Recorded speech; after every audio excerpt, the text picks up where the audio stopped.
सरकार नियोजन का कोई उपाय नहीं कर रही है कि अगर तलाकशुदा महिलाएं चाहे हिंदू में हो चाहे मुस्लिम महिला हो, हमारे देश का मुसलमान हृदय है हम लोगों का। हम हृदय को हटाना नहीं चाहते हैं। मोदी जी हृदय को हटा करके देश को बर्बाद करना चाहते हैं।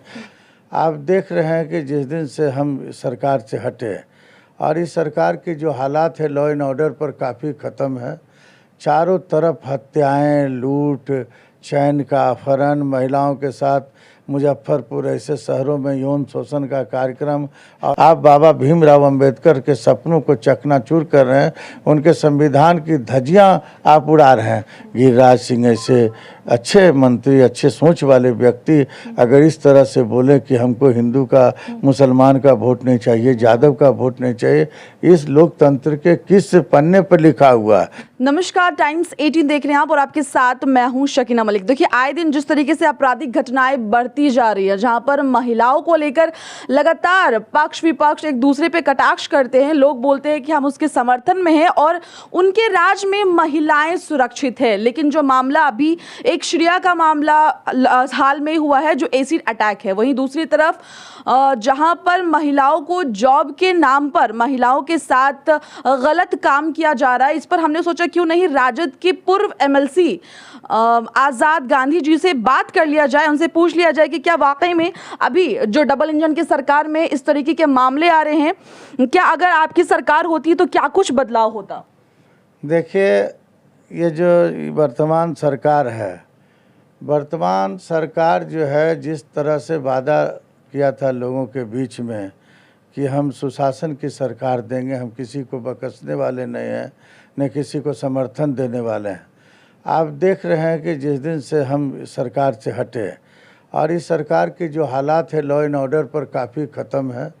चारों तरफ हत्याएं, लूट, चैन का अपहरण, महिलाओं के साथ मुजफ्फरपुर ऐसे शहरों में यौन शोषण का कार्यक्रम, औरंगाबाद ऐसे शहरों में लड़कियों के शरीर पर तेजाब छेड़ने का काम, माने कई ऐसी घटनाएं प्रतिदिन घट रही है। जिस तलाक की बात ये लोग कहा करते थे, मोदी की सरकार, तलाक की घटनाएं प्रतिदिन घट रही है। उसके लिए कोई सरकार नियोजन का कोई उपाय नहीं कर रही है कि अगर तलाकशुदा महिलाएं चाहे हिंदू में हो चाहे मुस्लिम महिला हो, आखिर उसके लिए क्या किया जाए। सरकार को पहल करना है, सामाजिक काम है, ये सोशल जस्टिस का काम है, लेकिन ये सरकार के कथनी और करनी में काफ़ी डिफरेंस है, अंतर है। कहाँ कहीं कुछ हो रहा है। आप देखिए 100 महिलाओं का यौन शोषण का मामला मुजफ्फरपुर में नौकरी के नाम पर। अभी देखिए, मोदी 3.0 की जब से शुरुआत हुई है, कभी आतंकी हमले तो कभी महिलाओं के साथ इस तरह के घटनाएं सामने आ रही हैं, तो क्या वाकई में ये जो सुशासन बाबू की सरकार जो मिली है, इनकी सरकार में ये सारी चीज़ें शोभा दे रही है? देखिए, जिस दिन मोदी जी का शपथ ग्रहण हुआ, ठीक 24 घंटे के अंदर जो है तीर्थयात्रियों पर, बसों पर हमला किया जाता है। आतंकी हमले हुए, बस गड्ढे में गिर जाती है, कई लोग मारे जाते हैं, उस पर AK-47 का बौछार किया जाता है और काफ़ी मशक्क़त के बाद एक आतंकवादी मारा जाता है। आपका शासन कहाँ चला गया? जिस शासन की बात करते थे, आतंकवाद रोकने की बात करते थे, पुलवामा हमले की बात किया करते थे, आज कहाँ चला गया? आपकी जो जीत हुई है ये आपकी जीत नहीं है, कांग्रेस की समझिए कि जीत हुई है हिंदुस्तान में। आप किस तरह से जीते हैं, धीरे धीरे पत्ता खुलेगा, अभी खुलने जा रहा, सबूत सारा एकत्रित किया जा रहा है, बाद में पता चलेगा। मोदी जी का पसीना छूटा हुआ है। आप देखिए दिल्ली बिहार का दौरा क्यों हो रहा है, वो सोच रहे कहीं अगर नीतीश कुमार हमसे हट गए तब मेरा क्या होगा। चंद्रबाबू नायडू और नीतीश कुमार दोनों अभिन्न मित्र हैं, दोनों हटा कि कहाँ चले गए पता नहीं। अब वो पहला वाला शासन चाहेंगे मोदी जी चलाना, वो संभव नहीं है। योगी जिस तरह से हिटलर शाही कर रहे हैं उत्तर प्रदेश में, मुसलमानों के घरों को ढाया जा रहा, कहर बरसाया जा रहा है, यही न्याय है क्या? यही लोकतंत्र है क्या? ये किस संविधान में लिखा हुआ है कि किसी के घर को ढा दो बिना नोटिस दिए हुए? आप देख रहे हैं ना उत्तर प्रदेश में कितनी बड़ी घटनाएं घट रही है, लोग घर से बेघर हो रहे हैं। उत्तर प्रदेश में तो इस बार बीजेपी औंधे मुंह गिरी है। तो जब देख रहे हैं कि किस तरह से गिर रही है और गिरने का सिलसिला अब जारी रहेगा। जिस तरह से राहुल गांधी और प्रियंका वाड्रा ने और अखिलेश यादव ने जो यूपी में प्रदर्शन किया, वह प्रदर्शन काबिले तारीफ था। और यह काबिले तारीफ बता रहा कि अगर आज यूपी में चुनाव हो जाए ना, तो ये जो योगी महाराज जी बैठे हुए हैं, उनका 10 सीट भी यूपी में आने वाला नहीं है। यूपी की जनता जाग चुकी है, हिटलर शाही से उब चुकी है। अब हिटलर शाही बर्दाश्त करने वाली नहीं है। पार्लियामेंट में दिखा दिया कि हम क्या हैं। बिहार में भी आप देखिएगा कि स्थिति जो है, जो डबल इंजन की सरकार है, एक तरफ भाजपा कुछ कहती है, एक तरफ जनता दल यूनाइटेड का कुछ कहना है। यहाँ तो लगता ही नहीं कि सरकार नाम चीज़ है, कोई सरकार है ही नहीं। यह दिन रात अपराध आप देखिए कि हो रहा, रात दिन मर्डर हो रहा, लाश यहाँ पड़ा हुआ है, आज उस लाश गड्ढे में गिरा हुआ है। आप अभी तक कितने अपराधियों को पकड़ा, कितने लोगों पर आपने चार्जशीट किया? भाई आप चार्जशीट नहीं करेंगे, अपराधी को नहीं पकड़ेंगे, क्योंकि अपराधी किससे जुड़ा हुआ मैं जानता हूँ। ये सामने आ जाएगा, पत्ता खुलेगा ना, तो सामने आ जाएगा कि जो अपराध करने वाले लोग हैं वो कहाँ से बिलोंग कर रहे हैं। बताने की ज़रूरत नहीं होगी। जिस तरह से बिहार को खोखला किया जा रहा है, देखिए प्रोडक्शन यूनिटें बंद हो रही है, कल कारखाने बंद हो रहे हैं, कोई उपाय नहीं है। अगर रोजगार का अवसर ये लोग नहीं देंगे, छोटी मोटी इकाइयों का गठन होना चाहिए।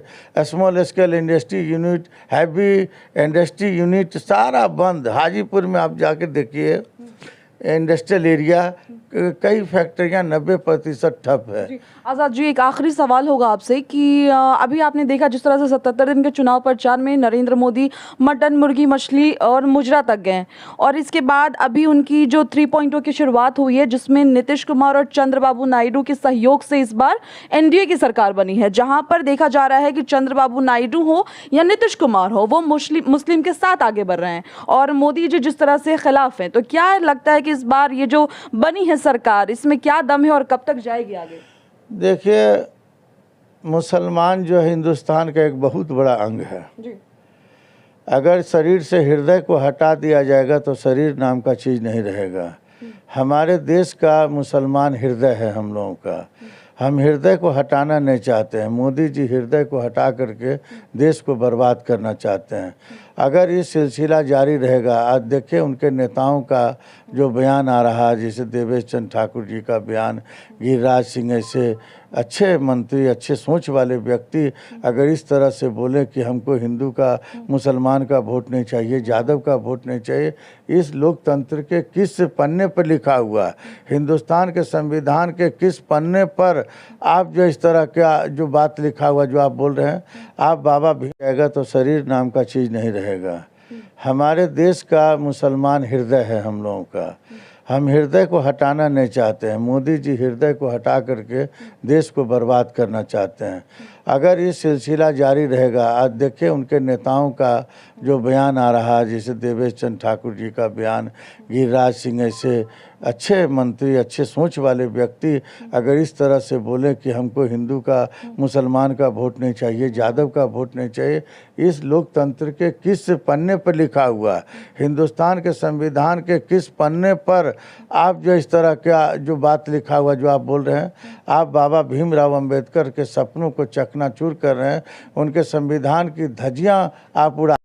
राहुल गांधी और तेजस्वी यादव ने ठीक ही हमेशा कहा करते थे अपनी सभाओं में, और राहुल गांधी जी हिंदुस्तान का संविधान को लेकर के चला करते थे और कहा करते थे कि ये लोग देखिएगा एक दिन हिंदुस्तान को लोग नीलाम कर देंगे, हिंदुस्तान के संविधान की धज्जियां उड़ा देंगे, संविधान नाम का चीज़ नहीं रहेगा। और वो स्थिति एक हफ्ता हुआ ही नहीं है सरकार बने हुए कि एक हफ्ता के अंदर सारा चीज़ का पर्दा है सामने खुल रहा है, जो आपके सामने सब नज़र आ रहा है। बहुत बहुत शुक्रिया आपका। खैर, आपने सुना आज़ाद जी को। देखिए, इस बार जो देश में लगातार अभी आपने देखा है कि मोदी 3.0 की शुरुआत होने के बाद आए दिन आपराधिक घटनाएं बढ़ती जा रही है।